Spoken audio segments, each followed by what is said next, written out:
ZEE5 app download ಮಾಡಿ ಮತ್ತು ಸಂಪೂರ್ಣ ಸಂಚಿಕೆಗಳನ್ನು ಉಚಿತವಾಗಿ ನೋಡಿ.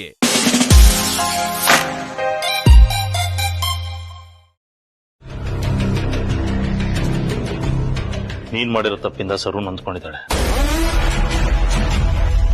ನೀನ್ ಏನ್ ಮಾಡ್ತೀಯೋ ನನಗೆ ಗೊತ್ತಿಲ್ಲ.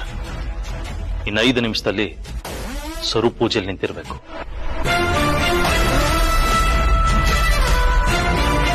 ಇಲ್ಲ ಅಂದ್ರೆ ಇಲ್ಲ ಇಲ್ಲ, ನೀವು ಮುಂದೇನೋ ಹೇಳ್ಬೇಡಿ. ನಾನು ಕಾಲಿಗೆ ಬಿದ್ದಾದ್ರೂ ಸರಿ ಸರುನ ಪೂಜೆ ಕರ್ಕೊಂಡು ಬರ್ತೀನಿ.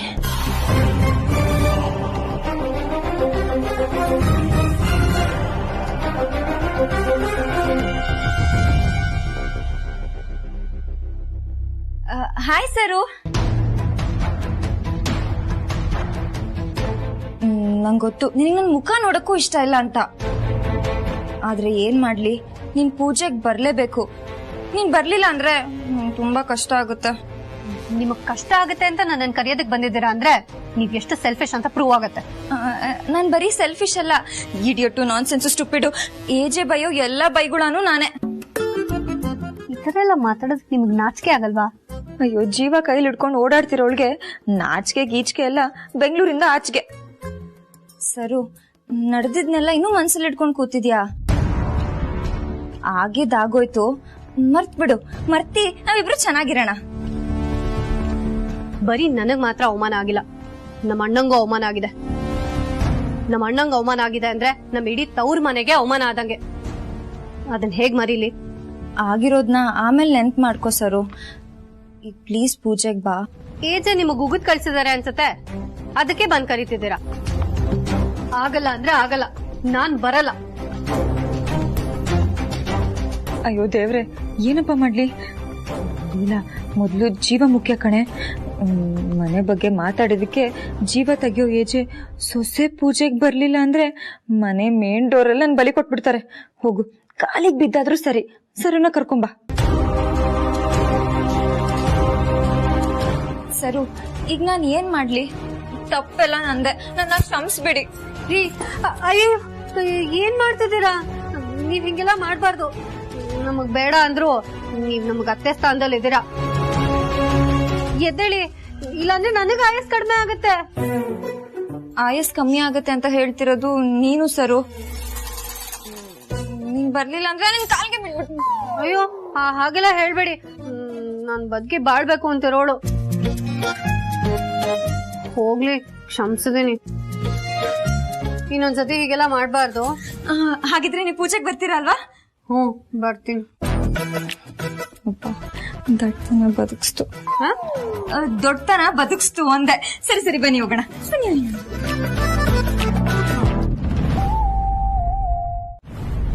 ಅಕ್ಕ, ನಂಗಂತೂ ಬೆಟ್ಟನೆ ಕಳ್ಚಿ ಬಿದ್ದಂಗಾಯ್ತು. ಏನ್ ಮಾಡ್ಬೇಕು ಅಂತ ಒಂದೊಂದು ಗೊತ್ತಾಗ್ತಾನೆ ಇಲ್ಲ. ಆ ಸರುನು ಹಾಗೆ ಆಡ್ತಾಳೆ, ನೀನು ಹಾಗೆ ಮಾಡ್ತೀಯ. ನಿನಗಾದ್ರೂ ಸ್ವಲ್ಪ ಮೆಚುರಿಟಿ ಬೇಡ್ವಾ? ಏನಕ್ಕ ಹೀಗ್ ಕೇಳ್ತಿದ್ದೀರಾ? ತೊಟ್ಲು ಬೇರೆ ಕಟ್ತಾರಂತೆ. ಅಕಸ್ಮಾತ್ ಏಜಿಲಿಲ್ಲ ಮಗು ಆದ್ರೆ ನಮ್ ಪ್ಲಾನ್ಗೆಲ್ಲ ಬೆಂಕಿ ಬೀಳತ್ತಷ್ಟೇ. ಇವಳ ಮನೆ ಬಿಟ್ಟು ಓಡಿಸ್ಬೇಕು ಅಂತ ಪಕ್ಕ ಪಕ್ಷಿ ತರ ಕಾಯ್ತಾರೆ. ನಮ್ ಕೈಗಳಿಗೆ ತೊಟ್ಲು ಕೊಟ್ಟು ಕೂರಿಸ್ತಾರೆ. ಆಗ ಮಗು ಡೈಪರ್ ಹಾಕ್ಬೇಕು, ಹೆಗಲ್ ಮೇಲೆ ಕೂರ್ಸ್ಕೊಂಡು ಕೂಸು ಮರಿ ಮಾಡ್ತಾ ಇರ್ಬೇಕು ಅಷ್ಟೇ. ರಿಲ್ಯಾಕ್ಸ್ ಲಕ್ಷ್ಮಿ, ನೀನ್ ಹೇಳ್ತಿರೋದು ಯಾವುದು ಆಗಲ್ಲ. ಹಾಗೇನಾದ್ರೂ ಆಗ್ಬೇಕು ಅಂದ್ರೆ ಮೊದ್ಲೇ ಸಣ್ಣ ಕಿಡಿನಾದ್ರೂ ಹೊತ್ತಿರ್ಬೇಕು ಅಲ್ವಾ? ಏನೂ ಇಲ್ದೆ ನೀನ್ ಹೇಳ್ತಿರೋದು ಹೇಗಾಗತ್ತೆ ಹೇಳು? ಅಯ್ಯೋ ಅಕ್ಕ, ಈಜೆ ಲೀಲಾ ಹೊರಗಡೆ ಹೋಗಿ ಬಂದ್ಮೇಲೆ ಲೀಲಾನೇ ಸರು ಹತ್ರ ಹೇಳಿದ್ಲಂತಲ್ಲ, ಒಂದು ಚಿಕ್ಕ ಹನಿಮೂನ್ಗೆ ಹೋಗ್ ಬಂದ್ವಿ ಅಂತ. ಅದ್ ನಿಮ್ಗೂ ಗೊತ್ತು ತಾನೆ. ಈಗ ಯಾಕೆ ಏನು ಗೊತ್ತಿಲ್ದಿರೋ ತರ ಹೇಳ್ತಿದ್ದೀರಲ್ಲ? ನನಗೆ ಯಾವ್ದು ಅರ್ಥನೇ ಆಗ್ತಿಲ್ಲ. ಮೋಸ್ಟ್ಲಿ ನಾನು ತುಂಬಾ ಓವರ್ ಆಗಿ ಥಿಂಕ್ ಮಾಡ್ತಿದ್ದೀನೋ ಅಥವಾ ಇದ್ಯಾವ್ದು ನಡೀತಾನೆ ಇಲ್ವೋ, ನನಗ್ ಒಂದು ಅರ್ಥನೇ ಆಗ್ತಿಲ್ಲ ಅಕ್ಕ. ಲಕ್ಷ್ಮಿ, ಲೀಲಾ ಹೇಳಿದ ಮಾತ್ರಕ್ಕೆ ಅದೆಲ್ಲ ನಿಜ ಆಗ್ಬೇಕು ಅಂತಿಲ್ವಲ್ಲ? ಅಥವಾ ಅಜ್ಜಿ ತೊಟ್ಲು ಕಟ್ಟೋಣ ಅಂದ ತಕ್ಷಣ ಏಜೆ ಲೀಲಾಗೆ ಮಗು ಆಗ್ಬಿಡುತ್ತೆ ಅಂತಾನೂ ಅಲ್ಲ. ಇದೆಲ್ಲ ಅಜ್ಜಿ ಟೈಮ್ಗೆ ಇಡೋ ಡಿಮ್ಯಾಂಡ್ಸ್ ಅಷ್ಟೇ. ಅಜ್ಜಿ ಹೇಳೋದನ್ನೆಲ್ಲ ಏಜೆ ಕೇಳೋ ಹಾಗಿದ್ದಿದ್ರೆ ಇಷ್ಟೊತ್ತಿಗೆ ಆಲ್ರೆಡಿ ಈ ಮನೆಯಲ್ಲಿ ಒಂದ್ ಮಗು ಅಂಬೆಗಾಲಿಟ್ಕೊಂಡು ಓಡಾಡ್ತಿತ್ತು. ಅಂದ್ರೆ ನಾನ್ ಹೇಳಿದ್ ಯಾವ್ದು ಆಗಲ್ಲ, ಏಜಲ್ ಇಲ್ಲ ಮಧ್ಯೆ ಏನು ಇಲ್ಲ ಅಂತ ಹೇಳ್ತಿದ್ದೀರಾ? 100%. ಅಜ್ಜಿ ಒತ್ತಾಯ ಮಾಡ್ತಿದ್ದಾರೆ ಅಂತ ಅವ್ರಿಗೆ ಸಮಾಧಾನ ಆಗ್ಲಿ ಅಂತ ಏಜೆ ಹೂ ಅಂದಿದ್ದಾರೆ ಅಷ್ಟೇ. ಏಜೆನ ಬಗ್ಸೋದು ಅಸಾಧ್ಯ. ಅವ್ರಿಗೆ ಅನ್ಸೋವರೆಗೂ ಏಜೆ ಯಾವ ಡಿಮ್ಯಾಂಡ್ಗೂ ಬಗ್ಗಲ್ಲ. ಸೊ ನೀನ್ ಆರಾಮಾಗಿರು.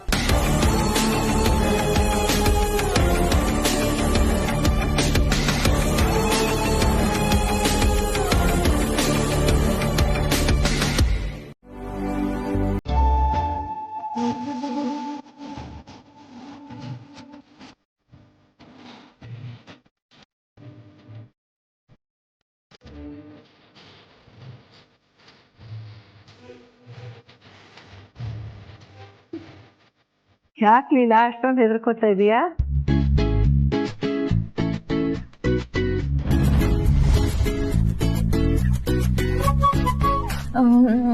ಇಲ್ಲ ಅಜ್ಜಿ, ನಾನೇನು ಹೆದರ್ಕೊಂಡಿಲ್ಲ. ಮದುವೆ ಆದ ಹೊಸದ್ರಲ್ಲಿ ನಾನು ಹೀಗೆ ಹೆದರ್ಕೋತಾ ಇದ್ದೆ. ಒಂದ್ ಮಗು ಆಯ್ತು ನೋಡು, ಈ ಭಯ ನಾಚಿಕೆ ಎಲ್ಲ ಗಂಟು ಮೂಟೆ ಕಟ್ಕೊಂಡು ಓಡೋಟೋಯ್ತು.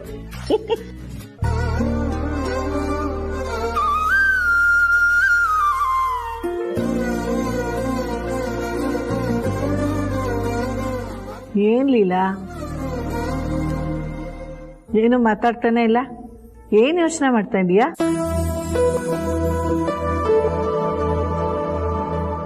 ನೀವ್ ಹೇಳಿದ್ರಲ್ಲ ಅಜ್ಜಿ, ಅದ್ರ ಬಗ್ಗೆನೇ ಯೋಚನೆ ಮಾಡ್ತಾ ಇದ್ದೆ. ಬರೀ ಯೋಚನೆ ಮಾಡೋದಲ್ಲ, ಕಾರ್ಯರೂಪಕ್ಕೂ ತರಬೇಕು.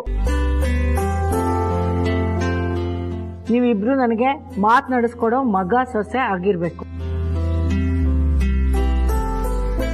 ಮುಂದಿನ ವರ್ಷ ನೀವು ನನಗೆ ಮೊಮ್ಮಗು ಕೊಟ್ಬಿಡ್ಬೇಕು. ನಾನು ಅದ್ರ ಜೊತೆಗೆ ನನ್ನ ವೃದ್ಧಾಪ್ಯನ ಕಳಿಬೇಕು. ಇದೇ ನನ್ನ ಕೊನೆಯ ಆಸೆ. ನಾನು ಬೆಳಗಿನ ಹೇಳಿದ್ದೀನಿ ತಾನೆ ಆಗುತ್ತೆ ಅಂತ. ಪ್ಲೀಸ್ ಇನ್ನೊಂದ್ಸಲ ಈ ತರ ಎಲ್ಲ ಮಾತಾಡಬೇಡ. ಅಷ್ಟಾದ್ರೂ ಭಯ ಇದೆಯಲ್ಲ. ಆಯ್ತು, ನೀವು ಗಂಡ ಹೆಂಡತಿ ಇಬ್ರು ಕೂತ್ಕೊಂಡು ಯೋಚನೆ ಮಾಡಿ ಒಂದು ಸರಿಯಾದ ನಿರ್ಧಾರ ತಗೊಳ್ಳಿ. ಆದ್ರೆ ಆ ನಿರ್ಧಾರ ನನಗೆ ನೀವಿಬ್ರು ಮೊಮ್ಮಗನ್ ಕೊಡೋಕೆ ಗ್ರೀನ್ ಸಿಗ್ನಲ್ ಆಗಿರ್ಬೇಕು. ಗೊತ್ತಾಯ್ತಾ? ನಿರ್ಧಾರ ಏನ್ ಬಂತು? ನೀ ಹೇಳಿದ್ಮೇಲೆ ಹೋಗಿತ್ತು. ಯೋಚನೆ ಮಾಡೋದೇನಿಲ್ಲ. ನೀವು ಊಟ ಮಾಡಿ.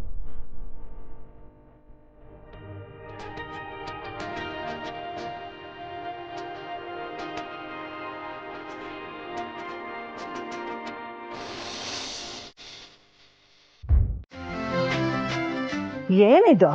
ಒಬ್ರು ಆ ತುದಿ ಒಬ್ರು ಈ ತುದಿ ಮಧ್ಯ ಏನ್ ಮೆಟ್ರೋ ರೈಲ್ ಹೋಗಕ್ ಜಾಗ ಬಿಟ್ಟಿದ್ದೀರಾ? ಬನ್ನಿ ಹತ್ರ.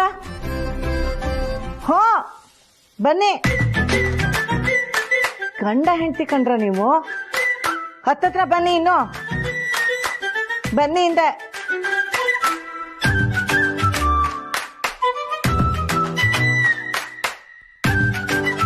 ಹಾ ಮಲ್ಕೊಳ್ಳಿ.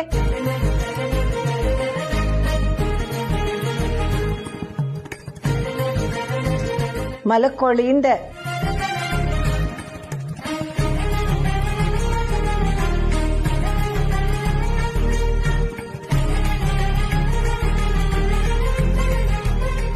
ಏಯ್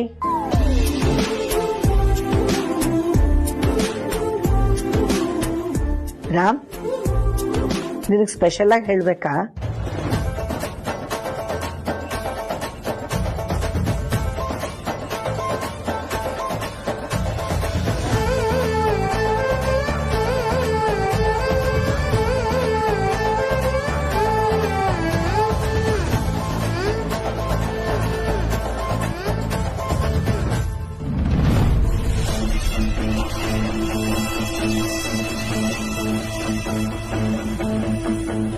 ಚಂದಿರ ತಂದ ಹುಣ್ಣಿಮೆ ರಾತ್ರಿ, ಗಾಳಿಯು ತಂದ ತಣ್ಣನೆ ರಾತ್ರಿ, ಹಾಯಾಗಿ ನೀ ಮಲಗಿರಲು.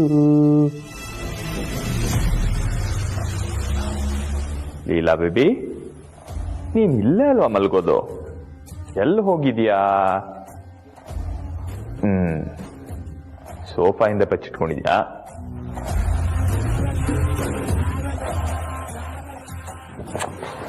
ಇಲ್ಲೂ ಇಲ್ಲ. ಮತ್ತೆ ಎಲ್ಲಿ ಹೋದೆ? ಕಳ್ಳಿ ನೀನು. ನಾ ಬರ್ತೀನಿ ಅಂತ ರೆಡಿಯಾಗಿ ವೇಟ್ ಮಾಡೋದು ಬಿಟ್ಬಿಟ್ಟು ಎಲ್ಲೋ ಹೊರಟೋಗಿದ್ದಾಳೆ. ಎಷ್ಟೆಲ್ಲ ಕನ್ಸು ಕಟ್ಕೊಂಡೆಲ್ಲ ಬಂದೆ. ಇಲ್ಲ ಡಾರ್ಲಿಂಗ್, ಏನ್ ಹಿಂಗೆಲ್ಲ ಮಾಡಿದ್ರೆ ನೀನು ಮೋಸ್ಟ್ಲಿ ಹೆದರ್ಕೊಂಡ್ ಮೇಲೆ ಹೋಗಿರ್ಬೇಕೇನೋ. ಈ ಭಯನೂ ನಮಗ್ ಬೇಕಾಗಿರೋದೆ. ಭಯದಲ್ಲೂ ಒಂಥರ ಮಜಾ ಇದೆ. ಇರ್ಲಿ, ಇವತ್ತಲ್ಲ ನಾಳೆ ಕೈಗೆ ಸಿಕ್ಕೇ ಸಿಗ್ತಾಳೆ. ಹಾಗೆ ನೋಡ್ಕೊಳ್ತೀನಿ.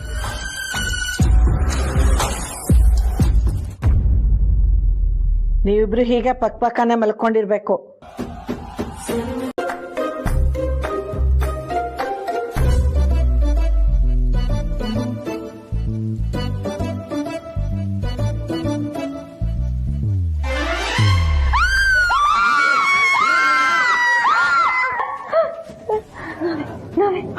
ಅಕ್ಕ, ನಾವೇ ಅಕ್ಕ, ಹೆದರ್ಕೋಬೇಡಿ.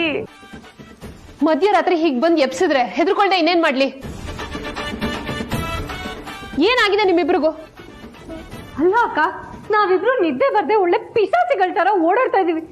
ನೀವೇನಕ್ಕ ಇಷ್ಟ ಆರಾಮಾಗಿ ನಿದ್ದೆ ಮಾಡ್ತಾ ಇದ್ದೀರಾ? ನಿದ್ದೆ ಮಾಡಿದ್ರೆ ಏನ್ ಪ್ರಾಬ್ಲಮ್ ಸರು? ಇಷ್ಟಕ್ಕೂ ನಿಮ್ಮಿಬ್ರಿಗೂ ಯಾಕೆ ನಿದ್ದೆ ಬರ್ತಾ ಇಲ್ಲ? ಅಕ್ಕ, ಏನಂತ ಹೇಳಕ್ಕ? ಎಲ್ಲ ಗೊತ್ತಿದ್ದು ನೀವೇ ಹೇಗೆ ಹೇಳಿದ್ರೆ ನಾವ್ ತಾನೇ ಏನ್ ಮಾಡಕ್ಕಾಗತ್ತೆ? ಆ ಏಜೆ ಲೀಲಾ ಇಬ್ರು ಒಂದೇ ರೂಮಲ್ಲಿ ಬೇರೆ ಇದ್ದಾರೆ. ಅಜ್ಜಿ ಬೇರೆ ಸಂತಾನ, ತೊಟ್ಲು, ಮಕ್ಳು ಏನೇನೋ ಹೇಳ್ತಲೇ ಕೆಡ್ಸ್ಬಿಟ್ಟಿದ್ದಾರೆ. ಇದೇ ಟೈಮ್ನಲ್ಲಿ ಏಜೆ ಲೀಲಾ ಮಧ್ಯೆ ಏನಾದ್ರೂ ಸಮಥಿಂಗ್ ಆಗಿ ಮಕ್ಳು ಮರಿ ಅಂತ ಆಗ್ಬಿಟ್ರೆ ಏನಕ್ಕ ಮಾಡೋದು? ಇದನ್ನೇ ತಿರ್ಗಾ ಮುರ್ಗಾ ಯೋಚನೆ ಮಾಡಿ ಮಾಡಿ ನಿದ್ದೆನೆ ಹೊರಟೋಯ್ತಕ್ಕ. ಅದಕ್ಕೆ ನಿಮ್ ಹತ್ರ ಬಂದ್ವಿ. ಅಷ್ಟೇನಾ? ನೀವಿಬ್ರು ಅನ್ಕೊಂಡ ಹಾಗೆ ಏನೂ ಆಗಲ್ಲ. ಅಲ್ಲಿ ಬೇರೆ ಯಾರಾದ್ರೂ ಇದ್ದಿದ್ರೆ ನೀವ್ ಅಂದ ಹಾಗೆ ಆಗ್ಬಹುದಾಗಿತ್ತೇನೋ. ಅಲ್ಲಿರೋದು ಏಜೆ ಯಾವುದೇ ಕಾರಣಕ್ಕೂ ಅಂತ ಕೆಲಸ ಮಾಡಲ್ಲ. ಅವ್ರ ಮನ್ಸಲ್ಲಿ ಅಂತರ ಅತ್ತೆ ಬಿಟ್ರೆ ಬೇರೆ ಯಾರಿಗೂ ಜಾಗ ಇಲ್ಲ. ಆ ಜಾಗ ಬೇರೆ ಯಾರಿಗೂ ಸಿಗೋದು ಇಲ್ಲ. ಅಯ್ಯೋ ಅಕ್ಕ, ನೀವು ಓವರ್ ಕಾನ್ಫಿಡೆನ್ಸ್ ಇಂದಾನೆ ಎಲ್ಲ ಕೈ ತಪ್ಪ ಹೋಗ್ತಿರೋದು. ಅವ್ರ ರೂಮ್ ನಲ್ಲಿ ಏನ್ ನಡೀತಿದೆ ಅಂತನಾದ್ರೂ ನೋಡ್ಕೊಂಡ್ ಬರೋಣ ಬನ್ನಿ ಅಕ್ಕ. ಇನ್ನೊಬ್ಬರ ರೂಮಲ್ಲಿ ಇಣಕ್ ನೋಡೋದ? No way. ನಾನು ಅದೆಲ್ಲ ಮಾಡಲ್ಲ. ನೀವಿಬ್ರು ಮಾಡಬಾರ್ದು. ಅಕ್ಕ, ನಿಮಗ್ ನಮ್ ಸಂಕಟ ಅರ್ಥ ಆಗ್ತಿಲ್ಲ. ಒಂದೇ ಒಂದ್ಸಲ ನಮ್ ಮಾತ್ ಕೇಳಿ. ಅದು ವರ್ಕೌಟ್ ಆಗ್ಲಿಲ್ಲ ಅಂದ್ರೆ ನೆಕ್ಸ್ಟ್ ನೀವ್ ಹೇಳ್ದಂಗ್ ನಾವ್ ಕೇಳ್ತೀವಿ. ಹೌದಕ್ಕ, ಹೀಗೆ ಯೋಚನೆ ಮಾಡ್ತಾ ನಿಂತ್ರೆ ಬೆಳಗಾಗೋಷ್ಟ್ರಲ್ಲಿ ನಮ್ ಕೂದಲೆಲ್ಲ ಬೆಳ್ಳಗಾಗೋಗಿರುತ್ತೆ. ಪ್ಲೀಸ್ ಅಕ್ಕ, ಒಂದ್ಸತಿ ಹೋಗೋಣ. ಬನ್ನಿ ಅಕ್ಕ, ಬನ್ನಿ ಅಕ್ಕ, ಬನ್ನಿ. ಆಯ್ತು, ಬರ್ತೀನಿ, ನಡೀರಿ.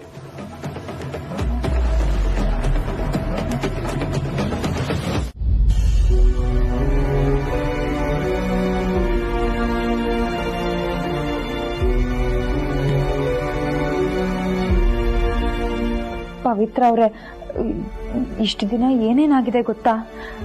ನಿನ್ನೆ ಏನ್ ನಡೀತು ಗೊತ್ತಾ? ಈ ಉಪ್ಪಿನಕಾಯಿಗೆ ಅಂತ ಬಿಸಿಲಲ್ಲಿ ಮಾವಿನಕಾಯಿನ ಒಣಗಾಕಿರೋ ತರ ಮುದುರ್ಕೊಂಡ್ಬಿಟ್ಟಿದ್ದೆ. ಅವತ್ತೊಂದಿನ ಏನಾಯ್ತು ಗೊತ್ತಾ? ಯಮಲೋಕದ ಡೋರ್ ತನಕ ಹೋಗಿ ಹಾಯ್ ಹೇಳಿ ವಾಪಸ್ ಬಂದೆ. ನೀವ್ ಒಬ್ರು ಸರಿ ಹೋದ್ರೆ ಸಾಕು, ನಾನು ಈ ಮನೆ ಬಿಟ್ಟು ಹೋಗೋಣ ಅನ್ಕೊಂಡಿದ್ದೆ. ಆದ್ರೆ ಜೀವ ಭಯದಲ್ಲಿ ನಂಗೆ ಈ ಮನೇಲಿ ಬದುಕಕ್ಕಾಗ್ತಿಲ್ಲ. ನಾನು ಇವತ್ತೇ ಮನೆ ಬಿಟ್ಟು ಹೋಗ್ತೀನಿ ಪವಿತ್ರ ಅವ್ರೆ.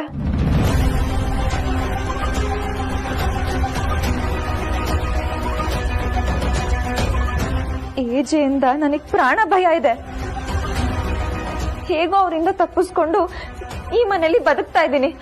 ಆದ್ರೆ ಅಜ್ಜಿ ನನಗ್ ಮೊಮ್ಮಕ್ಳು ಬೇಕು, ಆಟ ಆಡ್ಸ್ಬೇಕು, ತೊಟ್ಲು ತೂಗ್ಬೇಕು ಅಂತ ಏನೇನೋ ಹೇಳ್ತಾರೆ ಪವಿತ್ರ ಅವ್ರೆ. ನಿನ್ನೆ ರಾತ್ರಿ ಅಜ್ಜಿ ಏನ್ ಮಾಡಿದ್ರು ಗೊತ್ತಾ? ನನ್ನ ಏಜೆ ರೂಮಿಗೆ ಕರ್ಕೊಂಡು ಹೋಗಿ ನೀನು ಏಜೆ ಜೊತೆಗೆ ಇಲ್ಲೇ ಮಲ್ಕೋಬೇಕು ಅಂತ ಹೇಳಿದ್ರು. ಗಿಣಿ ಸಾಕಿ ಗಿಡ್ಗಂಗ್ ಕೊಟ್ಟಂಗಾಯ್ತು ಅಂತಾರಲ್ಲ, ಆ ತರ ಆಯ್ತು ನನ್ನ ಪರಿಸ್ಥಿತಿ. ನಾನಂತೂ ಪಕ್ಕ ಫಿಕ್ಸ್ ಆಗ್ಬಿಟ್ಟಿದ್ದೀನಿ. ಸೂಟ್ ಕೇಸು ಪ್ಯಾಕ್ ಮಾಡ್ಬಿಟ್ಟಿದ್ದೀನಿ. ಅದಕ್ಕೆ ನಿಮ್ಗೊಂದ್ ಮಾತು ಹೇಳಿ ಹೋಗೋಣ ಅಂತ ಬಂದೆ. ಇಲ್ಲಿಂದ ಸೀದಾ ಏಜೆ ಹತ್ರ ಹೋಗ್ತೀನಿ. ಇಷ್ಟು ದಿನ ನನಗೆ ಈ ಮನೇಲಿ ಇಡ್ಸ್ಕೊಂಡಿದ್ದಕ್ಕೆ ಥ್ಯಾಂಕ್ ಯು ಅಂತ ಹೇಳಿ 4 ಒಳ್ಳೆ ಮಾತಾಡಿ ಸೀದಾ ಸೊಸೆಂದ್ರ ಹತ್ರ ಹೋಗ್ತೀನಿ.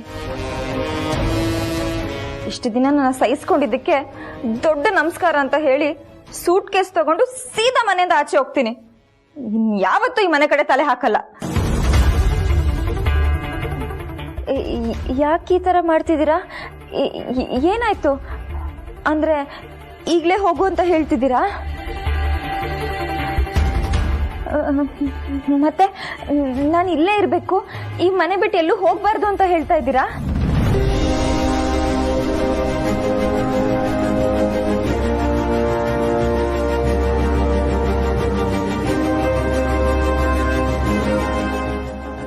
ಅಂದ್ರೆ ನಿಮ್ ಪ್ರಕಾರ ನಾನು ಏಜೆ ಬೇರೆ ಆಗ್ಬಾರ್ದು ಅಂತನಾ?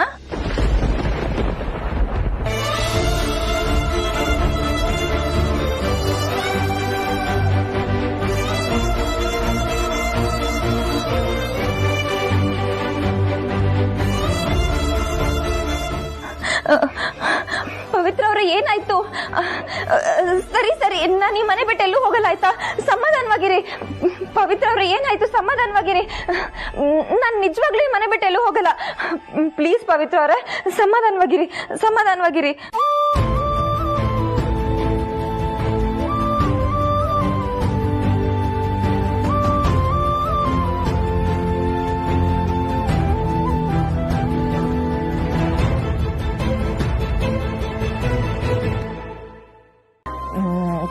ಸರಿ, ಒಂದ್ ಒಳ್ಳೆ ಗರ್ಲ್ ನೇಮ್ ನಾನು ಬರಿತೀನಿ, ನೀವು ನೋಡಿ.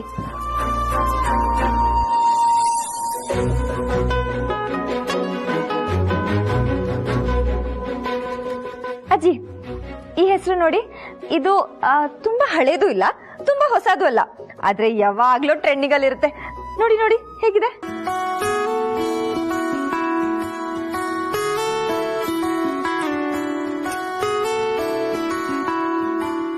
ಕಳ್ಳಿ,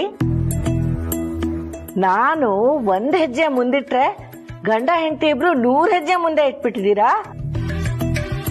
ಗಂಡ ಹೆಂಡತಿ ಇಬ್ರು ಡಿಸೈಡ್ ಮಾಡ್ಕೊಂಡ್ಬಿಟ್ಟಿದ್ದೀರಾ ಹುಟ್ಟೋ ಮಗು ಹೆಣ್ಣೆ ಆಗ್ಬೇಕು, ಅದಕ್ಕೆ ಅಭಿಲಾಷ ಅಂತಾನೆ ಹೆಸರಿಡ್ಬೇಕು ಅಂತ. ಅಜ್ಜಿ, ನೀವೇನ್ ಹೇಳ್ತಿದ್ದೀರಾ ನಂಗೆ ಅರ್ಥ ಆಗ್ತಿಲ್ಲ. ಸುಳ್ಳು ಹೇಳ್ಬೇಡ. ಗಂಡ ಹೆಂಡತಿ ಇಬ್ರು ಮೊದ್ಲೇ ಮಗು ಬಗ್ಗೆ ಮಾತಾಡ್ಕೊಂಡಿದ್ದೀರಾ ಅಂತ ಹೆಸರು ನೋಡಿದ್ರೆ ಗೊತ್ತಾಗುತ್ತೆ. ಅಭಿರಾಮಲ್ಲಿ ಅಭಿ ತಗೊಂಡಿದ್ದೀರಾ,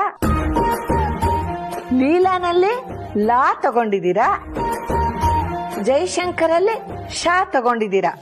ಅಭಿಲಾಷ, ಅಭಿಲಾಷ.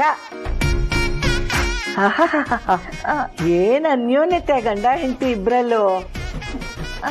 ಅಜ್ಜಿ, ನಾನ್ ಜನರಲ್ ಆಗಿ ಬರ್ತಿದ್ದು, ನೀವ್ ಅನ್ಕೊಂಡಾಗ ಏನಿಲ್ಲ. ಇದ್ದ ತಪ್ಪೇನೆ. ನನ್ ಮಗ ರಾಮ್ ನೋಡಕ್ ಹೊರಟ, ಮನಸ್ಸು ಬೆಣ್ಣೆಗಿಂತ ಮೃದು. ನನ್ ಮಗ ಒಂದ್ ಇರುವೆ ಕೂಡ ಸಾಯಿಸ್ತವನಲ್ಲ, ಗೊತ್ತಾ? ಅಜ್ಜಿ, ನಿಮ್ ಮಗನ ಅದೆಷ್ಟ್ ಚೆನ್ನಾಗಿ ಅರ್ಥ ಮಾಡ್ಕೊಂಡಿದ್ದೀರಾ. ಬಲ್ಲವನೇ ಬಲ್ಲ ಬೆಲ್ಲದ ರುಚಿ ಅನ್ನೋ ಮಾತು ಇವತ್ ಸತ್ಯ ಆಯ್ತು ನೋಡಿ. ಅಲ್ವಾ? ನನ್ ಮಗನ್ ಬಗ್ಗೆ ತಿಳ್ಕೋಬೇಕು ಅಂತಂದ್ರೆ ಯಾವಾಗ್ಲೂ ಅವನ ಹತ್ರನೇ ಇರ್ಬೇಕು ಕಣೆ, ಹಾಗೆಲ್ಲ ಒಳ್ಳೇದಾಗತ್ತೆ ನೋಡು. ನೀವು ಇದೇ ಹೆಸರು ಇಟ್ಕೊಳ್ಳಿ ಬೇಕಿದ್ರೆ. ಅಯ್ಯೋ, ನಿಮ್ಮ ಗಂಡು ಹುಟ್ಟಿದ್ರೆ ಅಭಿಲಾಷ್, ಹೆಣ್ಣು ಹುಟ್ಟಿದ್ರೆ ಅಭಿಲಾಷ. ಹೋ, ಏನ್ ಯೋಚನೆ ಮಾಡ್ಬಿಟ್ಟಿದ್ದೀರಾ ನೀವು. ಬಿಡು ಬಿಡು, ನಂದೇನು ಅಭ್ಯಂತರ ಇಲ್ಲ, ಒಟ್ಟಲ್ಲಿ ಮಗು ಆಗ್ಬೇಕು ಅಷ್ಟೇ. ಹೋಗಿ ಅಜ್ಜಿ, ಏನಾದ್ರೂ ಮಾಡ್ಕೊಡಿ ನೀವು. ನಾಚಿಕೆ ನೋಡು ಹುಡುಗಿ.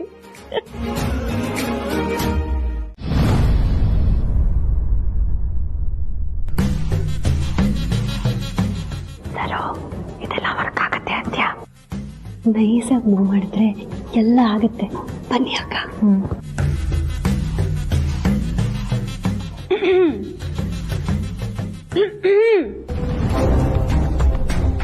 ಅತ್ತೆ, ಏನ್ ಬೆಳಗಿಂದ ಕೆಲಸ ಮಾಡ್ತಾನೆ ಇದಿರಲ್ಲ?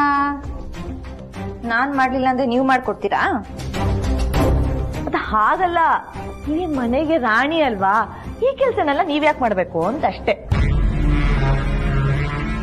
ಯಾವಾಗ್ಲೂ ಬಾಯಲ್ಲಿ ಮೆಣಸಿನ್ಕಾಯಿ ಇಟ್ಕೊಂಡು ಮಾತಾಡೋರು ನೀವು ಸಡನ್ ಆಗಿ ಸ್ವೀಟ್ ಆಗಿ ಮಾತಾಡ್ತಿದ್ದೀರಾ ಅಂದ್ರೆ ಏನೋ ವಿಷಯ ಇದೆ ಅಂತ ನಂಗೆ ಚೆನ್ನಾಗಿ ಗೊತ್ತಿದೆ. ಅದೇನು ಅಂತ ಕೇಳಿ ಹೋಗ್ತಾ ಇರಿ. ಏನೋ ಹಳೇದೆಲ್ಲ ಆಗಿದ್ದಾಗೋಯ್ತು, ಅದನ್ನೆಲ್ಲ ಯಾಕೆ ಇನ್ನೂ ಹಿಡ್ಕೊಂಡು ಎಳ್ದಾಡ್ಬೇಕು ಅಲ್ವಾ ಅಕ್ಕ? ಒಂದೇ ಮನೆ, ಒಂದೇ ಫ್ಯಾಮಿಲಿ. ಬೆಳಗ್ಗೆ ಎದ್ಮೇಲೆ ನಾವ್ ನಿಮ್ ಮುಖ ನೋಡ್ಬೇಕು, ನೀವ್ ನಮ್ ಮುಖ ನೋಡ್ಬೇಕಲ್ವಾ? ಅದಕ್ಕೆ ಅದು ಅತ್ತೆ ಆಕ್ಚುಲಿ ಏನ್ ಗೊತ್ತಾ? ಗೊತ್ತಿಲ್ಲ. ಅದು ಏನಂದ್ರೆ ಎಸಿ ರೂಮಲ್ಲಿ ನೀವಿಬ್ರು ಒಟ್ಟಿಗೆ ಇದ್ರಲ್ಲ, ಅದೇ ನಿನ್ನೆ ರಾತ್ರಿ ಅವಾಗ ಏನ್ ನಡೀತು ಅಂತ ನಾವಿಬ್ರು ಮಾತಾಡ್ಕೋತಿದ್ವಿ. ಅಲ್ಲ ಇನ್ನೇನ್ ನಡೆದಿರತ್ತೆ ಬಿಡಿ, ನೀವು ಬೇರೆ ಅವ್ರು ಬೇರೆ ಮಲ್ಕೊಂಡಿರ್ತೀರಾ ಅಂತ ಲಕ್ಷ್ಮಿ ಅಕ್ಕ ಹೇಳ್ತಿದ್ರು. ಅದಕ್ಕೆ ಒಂದ್ ಕ್ಲಾರಿಟಿ ಸಿಗುತ್ತೆ, ನಿಮ್ಮ ಹತ್ರನೇ ಡೈರೆಕ್ಟ್ ಆಗಿ ಕೇಳ್ಬಿಡೋಣ ಅಂತ ಇಲ್ಲಿಗೆ ಬಂದ್ವಿ. ಇನ್ನೇನಾಗುತ್ತೆ, ಹಣೆ ಬರ್ದಲ್ಲಿ ಏನ್ ಬರ್ದಿರುತ್ತೆ ಅದೇ ಆಗುತ್ತೆ. ಅಯ್ಯೋ ಬನ್ನಿ ಅತ್ತೆ.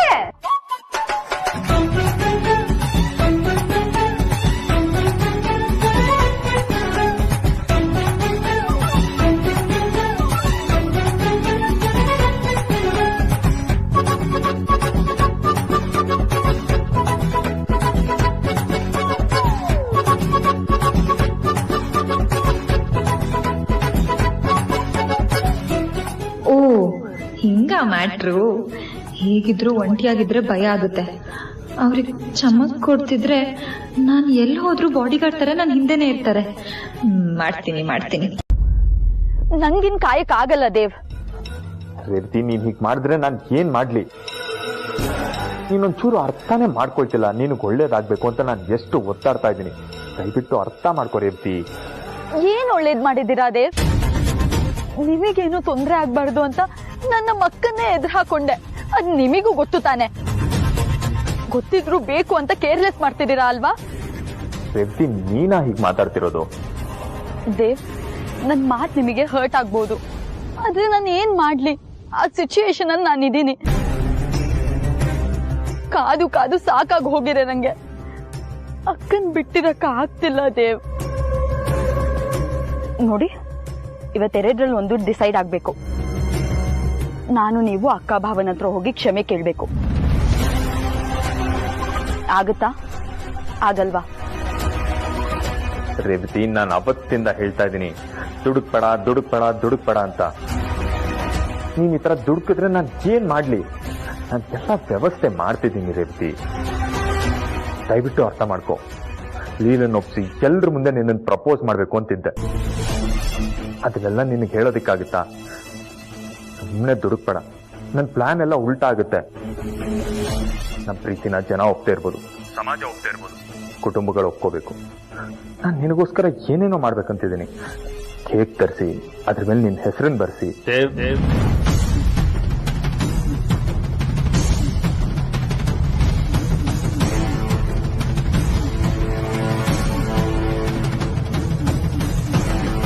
ನಮ್ಮ ರೇವತಿಗೆ ಇನ್ನೂ ಆಗಿಲ್ಲ. ಇದ್ರಲ್ಲಿ ಬೇಜಾರು ಮಾಡ್ಕೊಳ್ಳುವಂಥದ್ದು ಏನಿದೆ? ಯಾವತ್ತೂ ಒಂದಿನ ಆಗುತ್ತೆ ಬಿಡು. ಆಮೇಲೆ ಇಲ್ಲಿ ಕೇಳಿ, ಮಗಳು ಮದುವೆಗೆ ಜವಳಿ ತಗೊಂಡ್ ಬರ್ಬೇಕು, ಬರ್ತೀಯಾ ಅಂತ ಕೇಳ್ದ. ನಾನು ಫ್ರೀ ಇದ್ದೆ, ಹೋದೆ. ನೋಡಿದಾಗ ನಮ್ಮ ಮಗಳಿಗೂ ಒಂದ್ ಸೀರೆ ತಗೊಳ್ಳೋಣ ಅಂತ ಅನ್ನಿಸ್ತು. ಅವಳಿಗೂ ಇವತ್ತಲ್ಲ ನಾಳೆ ಮದುವೆ ಆಗುತ್ತಲ್ಲ.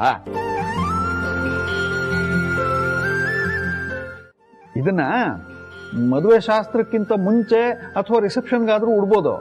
ಎಲ್ಲ ಅವಳಿಷ್ಟ. ಏನಂತೀಯ? ನನ್ನ ಮಗಳ ಮದ್ವೆಗೆ ಇಂಥ ಸೀರೆನಾ? ಮೊನ್ನೆ ಸೆಲೆಬ್ರಿಟಿ ಮದ್ವೆ ಆಯ್ತಲ್ಲ, ಅವಳು ಹುಟ್ಟಿದ ಸೀರೆನಲ್ಲಿ ಚಿನ್ನದ ಬಾರ್ಡರ್ ಇತ್ತಲ್ಲ, ಆ ತರ ಇರ್ಬೇಕು. ದೇವ್ರು ಕಂಡ್ಬಿಟ್ರೆ ಅದು ಆಗುತ್ತೆ ಕಣೆ. ಆದ್ರೆ ಚಿನ್ನ ಕೊರಳಲ್ಲಿ ಬೆರಳಲ್ಲಿ ಇದ್ರೆ ಚಂದ, ಮೈ ತುಂಬ ಇದ್ರೆ ಏನೇ ಚಂದ. ನೋಡು, ನಮ್ಮ ಮಗಳು ಮದುವೆನ ಯಾವ ಶಾಸ್ತ್ರನೂ ಬಿಡದೆ ಇದ್ದಂಗೆ ಮಾಡೋಣ. ಊರಿಂದ ನಾವು ಅಜ್ಜಿಯರನ್ನೆಲ್ಲ ಕರ್ಸೋಣ. ಅವರಿದ್ರೆ ಯಾವ ಶಾಸ್ತ್ರವನ್ನು ಬಿಡದೆ ಇದ್ದಂಗೆ ಮದುವೆ ಮಾಡಿಸ್ತಾರೆ. ಏನಂತೀಯ? ಆ? ನಾನೇನು ಹೇಳಿ, ಆದ್ರೆ ನನ್ನ ಪ್ರಕಾರ ಮದುವೆ ಅಂದ್ರೆ ನಮ್ಮ ಏರಿಯಾ ಕಾರ್ಪೊರೇಟರಿಂದ ಹಿಡಿದು ಫಿಲಮ್ ಆಕ್ಟ್ರೆಸ್ಸು, ಸೀರಿಯಲ್ ಆಕ್ಟ್ರೆಸ್ಸು ಎಲ್ಲಾರನ್ನೂ ಕರೆಸ್ಬೇಕು. ಆಮೇಲೆ ಮೆನುನಲ್ಲಿ ಒಂದು 75-100 ಥರ ಐಟಮ್ಸ್ಗಳು. ಅದರಲ್ಲಿ ಮಕ್ಕಳಿಗೆಲ್ಲ ಐಸ್ ಕ್ರೀಮು, ದೊಡ್ಡವ್ರಿಗೆಲ್ಲ ಚಾಟ್ಸು, ಆಮೇಲೆ ಇನ್ನು ವಯಸ್ಸಾದವ್ರಿಗೆಲ್ಲ ತಾಂಬೂಲ, ಅದ್ರ ಜೊತೆಗೆ ಬಂದವ್ರಿಗೆಲ್ಲ ಒಂದು ಬೆಳ್ಳಿ ಲೋಟ, ಬೆಳ್ಳಿ ತಟ್ಟೆ ಇಟ್ಟು ಕೊಡಬೇಕು. ಏನಂತೀರಾ? ಕೌಸಲ್ಯ, ಮದುವೆ ಹೇಗಾಯ್ತು ಅನ್ನೋದಕ್ಕಿಂತ ಮದುವೆ ಆದ್ಮೇಲೆ ಗಂಡ ಹೆಂಡತಿ ಹೇಗಿರ್ತಾರೆ ಅನ್ನೋದು ಮುಖ್ಯ. ನಮ್ ರೇವತಿಗೆ ಏನಾದ್ರೂ ಮದುವೆ ಫಿಕ್ಸ್ ಆಗ್ಬಿಟ್ರೆ ಎಲ್ಲರಿಗಿಂತ ಜಾಸ್ತಿ ಖುಷಿ ಪಡೋದು ನಮ್ ಲೀಲಾ. ಇಡೀ ಮದುವೆ ಮನೆ ಸಂಭ್ರಮನೆ ಒಂದ್ ಕಡೆ ಆದ್ರೆ ನಮ್ ಲೀಲನ್ ಸಂಭ್ರಮ ಇನ್ನೊಂದ್ ಕಡೆನೇ ಇರುತ್ತೆ. ಚಿಕ್ಕ ಮಗು ಇದ್ದಾಗಿಂದ ನಮ್ ತಂಗಿ ಅಂತ ಬೆಳೆಸಿದಾಳೆ. ಅವಳು ಸ್ಕೂಲ್ಗೆ ಹೋಗ್ಬೇಕಾದ್ರೇನೆ ಹತ್ತಿದ್ದವಳು ಅವಳು.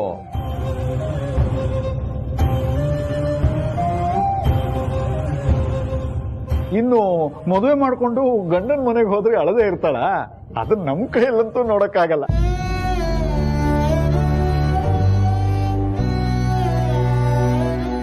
ನೋಡು ನೋಡು, ಮಗಳಿಗೆ ಎಷ್ಟು ನಾಚಿಕೆ ನೋಡು. ಹಲೋ ಸ್ವಾಮಿಗಳೇ, ಅದೆಲ್ಲ ಇರ್ಲಿ, ಮೊದಲು ರೇವತಿಗೆ ಒಂದು ಒಳ್ಳೆ ಗಂಡನ ನೋಡಿ ಮದ್ವೆ ಮಾಡ್ಬೇಡ. ಅವನು ಒಳ್ಳೆ ಗುಣದ ಜೊತೆಗೆ ದುಡ್ಡು ಅದು ಚೆನ್ನಾಗಿರ್ಬೇಕು. ಅವನ್ ಪರ್ಸನಲು ಎಲ್ಲ ಚೆನ್ನಾಗಿದ್ರೆ ಒಂದು ಒಳ್ಳೆ ದಿನ ನೋಡಿ ಮದ್ವೆ ಮಾಡ್ಬೇಡ. ಏನಂತೀರಾ? ಅದು ಬಿಟ್ಟು ಹಳ್ಳಿಯಿಂದ ಅಜ್ಜಿದಿರ್ನ ಕರೆಸ್ತಾರಂತೆ. ಇನ್ನು ಓಲ್ಡ್ ಇದ್ರಲ್ಲೇ ಇದ್ದೀರಾ ನೀವು. ZEE5 ಆಪ್ ಡೌನ್ಲೋಡ್ ಮಾಡಿ ಎಲ್ಲಾ ಸಂಚಿಕೆಗಳನ್ನು ಸಂಪೂರ್ಣ ಉಚಿತವಾಗಿ ನೋಡಿ.